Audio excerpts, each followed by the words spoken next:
מרן כותב בשולחן ערוך בסימן רצ"ו בסעיף ו', כאשר אדם מברך את ברכות ההבדלה, הוא צריך להחזיק את הכוס ביד ימין. אחרי שהוא ברך את הברכה הראשונה שבהבדלה, בורא פרי הגפן, אז הוא מחזיק את הכוס ביד שמאל ולוקח את הבשמים ביד ימין.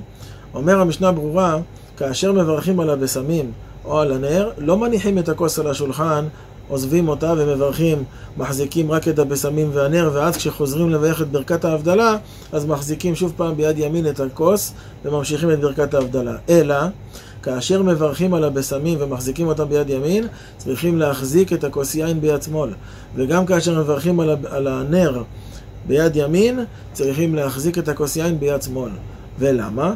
משנה ברורה מביא בשער הציון, וכך כתוב בגמרא מסכת פסחים בדף נ"ד, כתוב שם שאת הברכות של הבשמים והנר סודרן על הכוס. מה זה סודרן על הכוס? אומר הרב, צריך להחזיק עדיין את הכוס. איך יחזיק את הכוס? הרי מה שהוא מברך עליו צריך להחזיק ביד ימין. אומר הרב, אלא את הכוס תחזיק ביד שמאל, ואת הבשמים והנר כשתברך עליהם תעשה ביד ימין. דבר נוסף, בפוסקים כתוב שאף על פי שבברכות הנהנין יש לנו כלל שכל דבר שאתה מברך עליו צריך להחזיק אותו ביד ימין. כך מופיע בשולחן ערוך בסימן ר"ו סעיף ד'. גם אדם שהוא שמאלי, הסכמת רוב הפוסקים שתמיד גם כן יחזיק ביד ימין.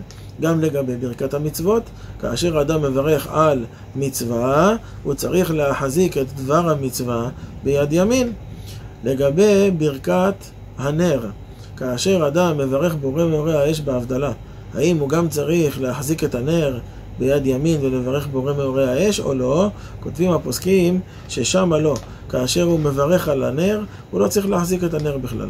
כך כותב הפרישה בסימן רצ"ח, וכך כותב היפה ללב, שלא צריך להחזיק את הנר כשמברכים את ברכת האש. ולמה? כיוון שדווקא בברכת המצוות וברכת הנהנין, שם אנחנו מצאנו שצריך לאחוז בימינו את מה שמברך עליו. אבל ברכת בורא מאורי האש היא בכלל ברכות השבח. שם לא מצינו שצריכים לאחוז את הדבר שמברך עליו. לכן כשמברכים על היין צריכים להחזיק ביד ימין. אחר כך מברכים על הבשמים, מעבירים את הכוס ליד שמאל, מחזיקים אותה, ומחזיקים את הבשמים ביד ימין כשמברכים בורא עצי עשבי בשמים. אבל כאשר מברכים אחר כך על האש, לא צריכים להחזיק את הנר. מספיק שעושים עם היד ליד הנר, מברכים עליו בורא מאורי האש, אבל להחזיק את הכוס יין ביד שמאל. סיימנו לברך על הנר, מחזירים את הכוס יין ליד ימין, מחזיקים ביד ימין, ומברכים את ברכת ההבדלה, המבדיל בין קודש לחול.